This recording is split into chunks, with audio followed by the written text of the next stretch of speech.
Halo,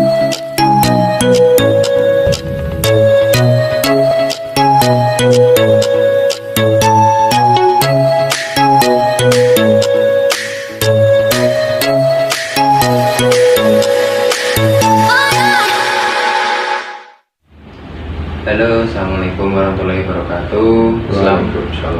Selamat siang untuk teman-teman semuanya.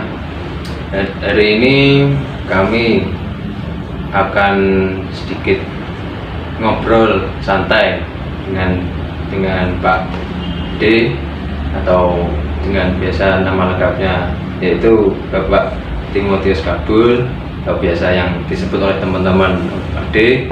Nah, ini Pak D, ini kami ada saya Rizal, lalu ada Maria dan juga Mbak Firdausi Nuzula akan ngobrol santai seputar tentang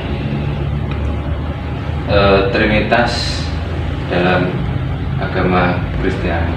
Nah, mungkin bisa dijelaskan sedikit sih Pak, apa sih yang dinamakan dengan Trinitas?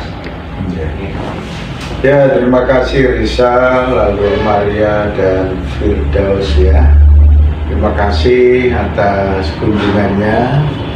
Jadi kami akan menjelaskan sesuai dengan ajaran kami.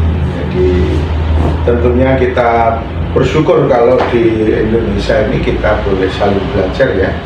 Yang satu dengan yang lain untuk saling memahami dan mengerti ya, supaya kita semuanya nanti bisa memperoleh pemahaman yang baik dan benar. Ya, yang pertama berkaitan dengan kalau sebutan Trinitas itu tidak ada dalam Alkitab, itu yang jelas Trinitas itu tidak ada. Kemudian Tritunggal gitu juga tidak ada. Tetapi yang maknanya dari Trinitas itu ada yang disebut Bapa, Putra, dan Roh Kudus. Ya, kami menyebutnya seperti itu. Apakah Allahnya orang Kristen itu tiga? Itu tidak ya. Allahnya orang Kristen itu satu. Allah yang Maha Esa, Allah yang Maha Kuasa.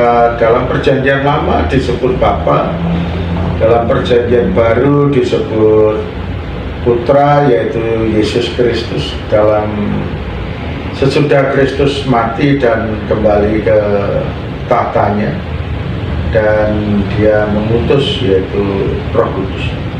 Sehingga ketiga-tiganya itu, kalau Bapa, Putra, dan Roh Kudus itu satu kesatuan yang tidak bisa dipisahkan.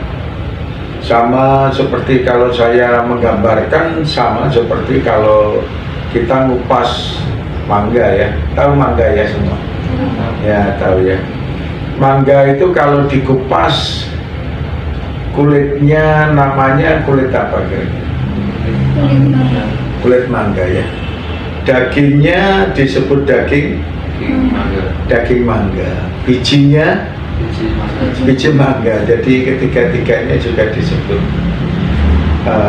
Ada kulitnya, lalu ada yang menyertai mangga, dagingnya disertai juga mangga, lalu bijinya disertai juga mangga. Nah, yang disebut mangga kira-kira yang mana kira-kira? Semuanya. Ya, semuanya satu kesatuan yang tidak bisa dipisahkan, maka disebut mangga. Nah, Allah yang seringkali dibicarakan tentang Tritunggal sebenarnya ya satu itu tadi. Walaupun disebut Bapa, Putra, dan Roh Kudus, itu hanya sebutan, tapi kita tahu bahwa dia itu adalah Allah yang Maha Esa, Allah yang satu untuk selama-lamanya. Ya, itu yang harus kita pahami.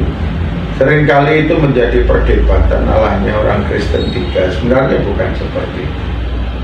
Ya, tetap satu Allah yang Esa, yang tapi kita menyebut bisa Bapa, bisa Putra, dan bisa Roh Kudus. Tapi itu satu kesatuan yang tidak bisa dipisah-pisahkan. Ya, itu yang perlu Anda ketahui. Mungkin ada yang lain? Iya Pak, dari saya ada satu pertanyaan mengenai Roh Kudus. Posisi Roh Kudus itu seperti apa sih? Mungkin ketika Yesus belum ada, atau ketika Yesus sudah ada, ataupun ketika Yesus sudah tidak ada lagi. Ya, terima kasih. Berkaitan dengan Roh Kudus, itu seringkali disebut pribadi Allah yang Tritunggal ya, itu disebut Roh Kudus.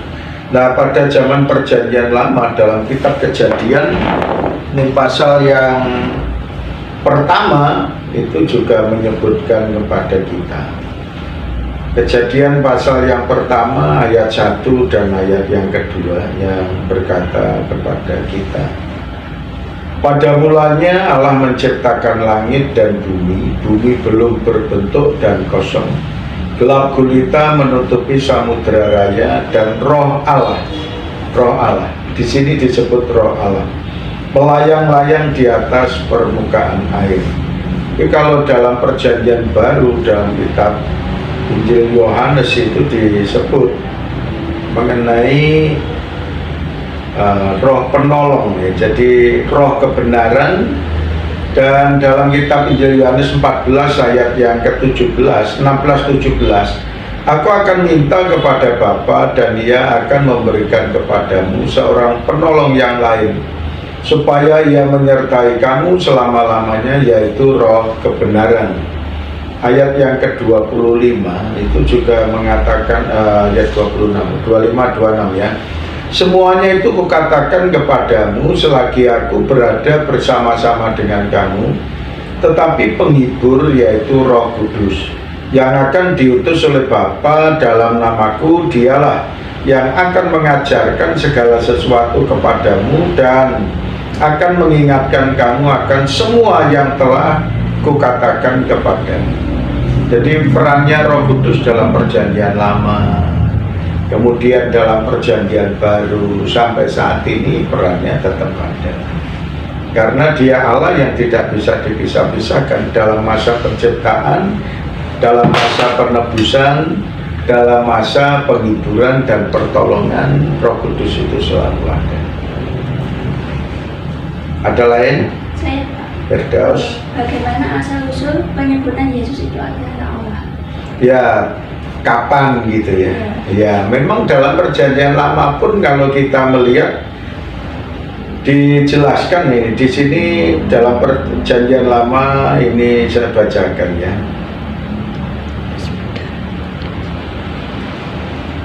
Nah, kalau di dalam kitab Kejadian itu dikatakan pasal 3 ayat 15, aku akan mengadakan permusuhan antara engkau dan perempuan ini, antara keturunanmu dan keturunannya, dan keturunannya akan meremukkan kepalamu dan engkau akan meremukkan tumitnya. Ini mengenai nubuatan bahwa Yesus yang akan disalib dan Dia akan mati di atas kayu salib, tetapi kuasa kegelapan tidak akan mengalahkan kuasa Allah.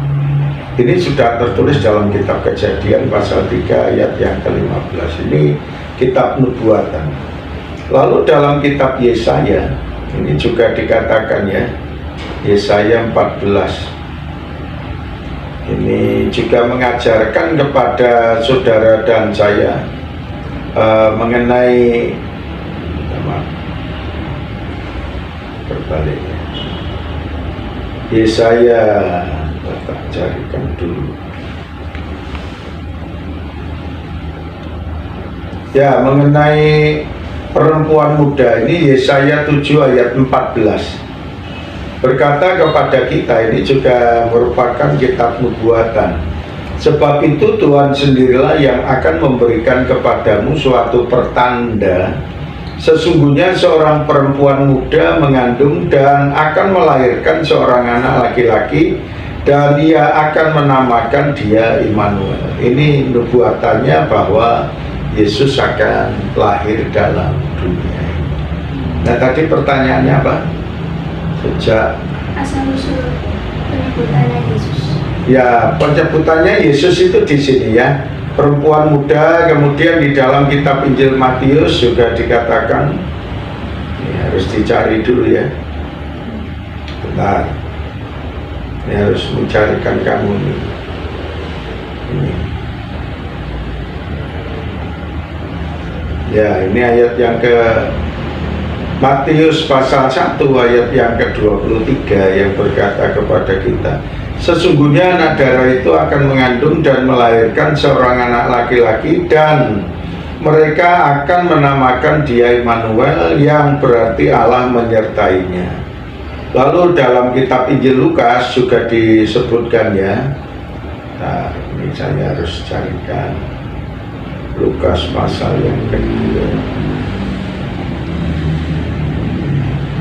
Nah, ini hari ini telah lahir bagimu juru selamat, yaitu Kristus. Ini disebut Kristus, Tuhan di kota Daud. Jadi dalam perjanjian lama dinubuatkan, dalam perjanjian baru penggenapan. Ya, sudah digenapi semuanya. Nah, kalau kita tahu bahwa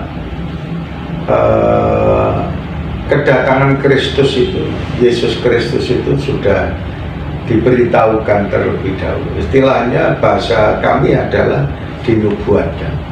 Sudah dinubuatkan nanti akan datang seorang sang Mesias yang disebut Yesus Kristus itu. Ada yang lain? Cukup ya? Ya, terima kasih atas kebersamaannya, dan mudah-mudahan ini akan dapat menolong pada Anda. Kemudian kalau Anda mau baca-baca buku-buku kami, sebenarnya banyak.